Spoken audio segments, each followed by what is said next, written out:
All right, folks, back on the Bossman man. Show Coach Joey Gallo, Merrimack Warriors, Northeast Conference, 8-4 in the year. Coach, good to talk to you again. How's it up Yeah, there in Boston, man? Is it real cold up there, man? yeah, it's cold, but we're playing well, so you don't really feel the cold when you're playing well. So all we know right now is it's warm inside the gym, so that's a good thing. Yes, indeed. Now, Coach, you only played 12 games this year, man, and then we're almost the end of the season here. How's it been trying to get your guys in rhythm, knowing you have a limited amount of games to make the run you want to make to do what you want to do this season, win the championship? I know you can't play postseason wise. At least win the regular season tournament. At least win that for sure. Yeah, you know what? We've been, we also know this could change any day with the testing, and you kind of almost hold your breath every time you have your 2 3 tests a week, waiting on those results to come in. So we know that could change at any time. But since we've come back, we had a really tough late November, early December. Our guys were home for a couple weeks. We came back December 27th.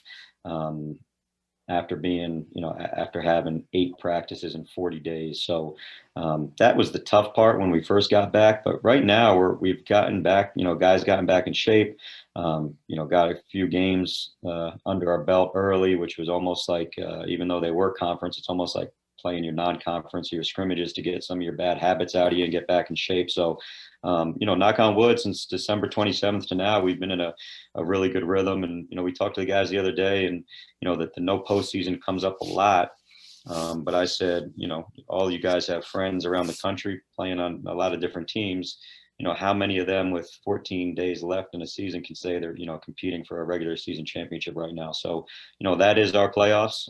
There's 6 games left, and, we're treating this like our playoffs.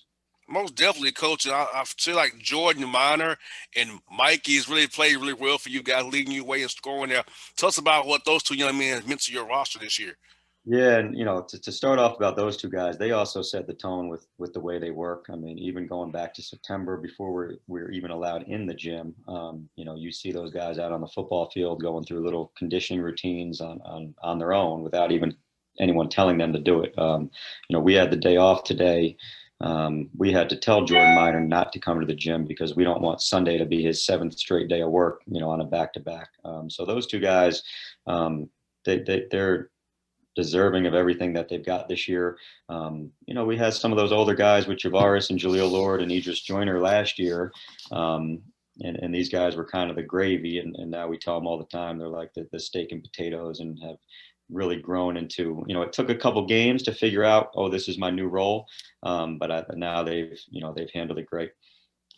And also, you got off the bench, you got two great guys in Malik and Jordan off the bench as well. So they bring your energy off the bench. I know you're pretty much playing 7 guys strongly here. So those two guys bringing energy off the bench is really key for you guys. Keep so you don't have a big dip when you have your guys resting, of course. For sure. Yeah, and Jordan McCoy is a guy that, he does everything the right way. He knows our system inside and out.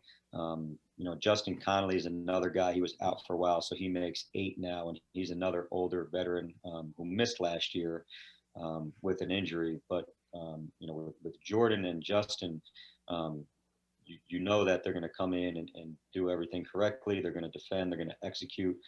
You trust everything they do.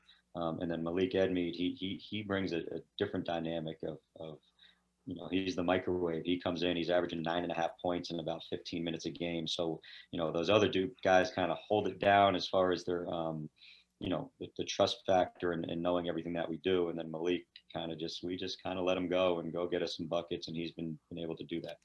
Most definitely, and like you said, that's so important because when you come off the bench, you really want to have guys with energy and effort and know your system and trust them because that's where the game's kind of won and lost sometimes with the bench play. So Yeah. if you get one of the guys too long starting them, second half they're gonna be dead, especially on a back to back as well. Because I cover the NBA and the Hawks, so I see for the NBA level, back to backs they'll hit a wall in the fourth quarter and be done. So how Yeah. key is now having your guys who are you can trust and run them out there knowing that, hey, I got to get these guys some rest so we can be strong down the stretch here and win clutch Yeah. time. Yeah, it's been huge, especially with Jordan Miner. I mean, he's such a big physical guy, and he plays so hard. Um, Early on, before Connolly came back, he had nights where he was playing 35, 36 minutes on night one. And then it was tough for him on night 2. So now with Connolly back, he's more in that 27 to 30-minute range, and he's been much fresher on game 2 of these back-to-backs. It's been huge. Now, how cool has it been to prepare for just one opponent rather than having to prepare for 2 during the week? So, how's it been for you, coaching wise and practice planning wise? To only had to prepare for one team rather than 2 during the week. Yeah, it's definitely different. For us, we're the way we play with the zone, and how we play offensively. We, regardless of it's 1 or 2 opponents, we really focus a lot more on ourselves than our opponent anyway. Where it's been different is how long it is in between games. Like you're going, this past week we played Thursday, Friday. We don't play again until Saturday. So now it's a little bit different on managing your guys' bodies, managing your guys' minds, knowing that you don't have a game for 8 days, keeping guys healthy. You don't want to peak too early in the week, so we have a day off, then we'll have like a recovery lift day and a shoot day. Then we'll ramp it up a little bit, ramp it back down. So it's more kind of managing, the effort throughout the week to make sure everybody's fresh and ready to go on game day. Most definitely. And what's cool about the Northeast Conference is that all you guys are kind of close together. There's 4 losses here, 5. So everybody is so close. So this year, it's really parity in the league for sure. And there's no easy nights there. We have 8 wins in that league, knowing how you can go FDU up here 1 week, Wagner, LIU. So it's like this. You just know these nights, and the fact that you guys have eked out 8 wins already, knowing how tough it is, to make you really happy. Yeah. Yep. And you're always a good weekend or a bad weekend away from kind of jumping 2 or 3 spots either way. So, we're just trying to stay locked in here. We got 6 games left, 3 home, 3 on the road. So it's kind of in our hands now. Let me ask you this though, Coach. When your guys was only having first part of the year, 8 practices in 40 days, Yeah. how was that to kind of not get guys hurt?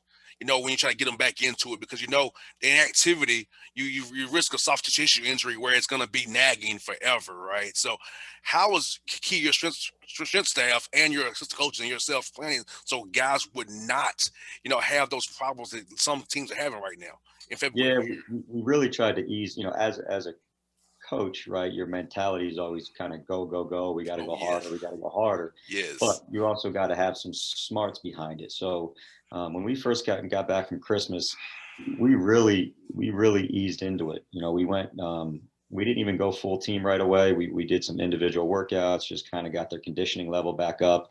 And we really had we had a lot of time to prepare as coaches, because our guys were actually home for that majority of time. So we were very particular about how we were going to get these guys back in shape and ready. And our strength staff has done a great job constantly with stretching and foam rolling and recovery with these guys. And, there's certain guys, like the guys like you mentioned, Mikey and Jordan Minor, you didn't really have to worry about them. They came back from home in better shape than when they left. They're out running and doing different things, but, that's not going to be the case with everybody. So we were pretty particular about, we're not going to try and win a championship in that first weekend against Sacred Heart. We got to build this thing to get us back so that we're peaking at the right time. So I think, my staff did a great job with that. They're, today's our day off, but they're out there right now with, 6 or 7 guys coming in and out, shooting throughout the day. So I give them all the credit in the world. They've really managed these guys in a great way. Now, how was for you guys going from being in person to virtual? Because I know academically that really matters as well. So a lot of guys might not like being away from the school, that structure. So how big was your academic advisory staff, your assistant coaches, to make sure that your young men's grades stayed high, you kept those grades where you need them to be in that spring and summer semester that when they was away from you guys? Yeah, you know what? I was really worried about it, and we ended up having our highest GPA probably in the history of the program. Oh, wow. We were like a 3.15 as a team.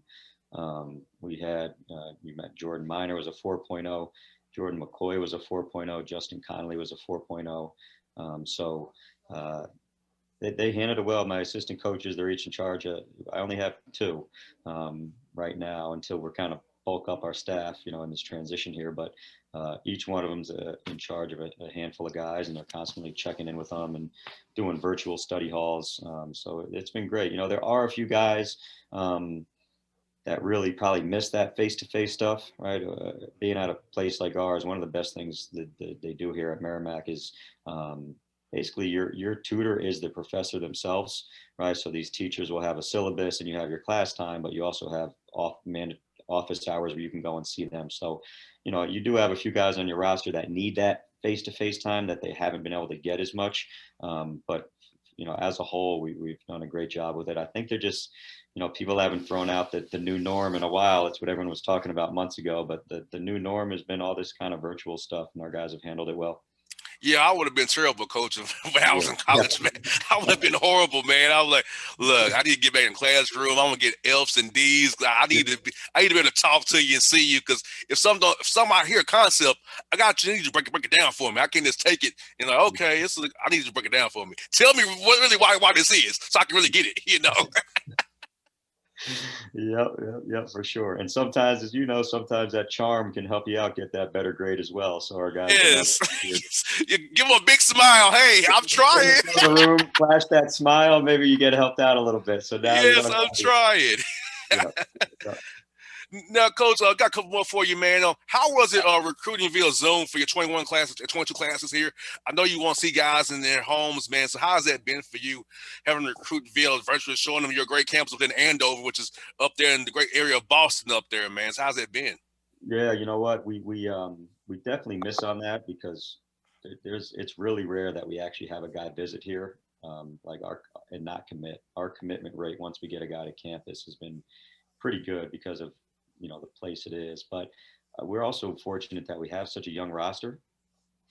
So we don't have a lot of scholarships to give right now. We actually got a really good guard coming in from Israel that we probably would have never got in different times because it was just kind of some follow up on some emails, and we did some Zooms, and we ended up getting that commitment. But I think both our seniors are most likely going to come back. That next class only has one senior in it, and we already have a commitment. So while in normal years we probably would have missed out on not having guys to campus, because our team is such a young core nucleus, we haven't had to do a whole lot of recruiting. Most definitely. That's one for your guy, Coach. What was your quarantine hobby? Man, I was playing the guitar, man. So I can play this. I can string a little bit now. I can do some reeds. I can do it now. So what was your quarantine hobby for you, man? I would love that. I'd love to be able to play the guitar. So I ran a lot. I'm pretty good. I could at 41 years old now. I could go out and bang like 6-minute miles for a couple miles. So I got my running up, and then I got a great man cave in my basement, and little by little that thing's coming together. I got a golden tee down there now. I got NBA Jam down there. I've kind of focused on getting that area right, and probably obviously the most time spent is I have a 4-year-old son and I have an 8-month-old son. So there's not a whole lot of other things to do when you got 2 young boys like that and a young family. So, but it's been great. I've been able to spend a ton of time with them. It's a lot less office time. I come in, spend time with the guys on the court. Maybe watch a little film here with staff on certain days, but a lot of time is just spent at home with my family, which has been great. Most definitely NBA Jam takes me back my childhood, Coach, of my Sega Genesis, man. He's on fire. I love it, man. Playing with Dominique Wilkins and the Hawks on my NBA Jam, man. It takes me back to my childhood right there, Coach. I love it. My Kenny Anderson, Derek Coleman is my Jersey team, and then I'm a big Knicks fan, so Starks and Ewing is a great squad as well on that game. Yeah, my Hawks are just up there on Monday night. The Knicks put it on them really good. So, I hope my Hawks get together one of these days, man. I miss us being good. Oh, man. Well, thanks for having me. Anytime, Coach. Hey, you be good, man. Be safe. And best luck to you guys next games of the season. I'll be watching for sure, Coach. No doubt, man. Appreciate it. Thank you. Anytime, buddy. I will see you. All right.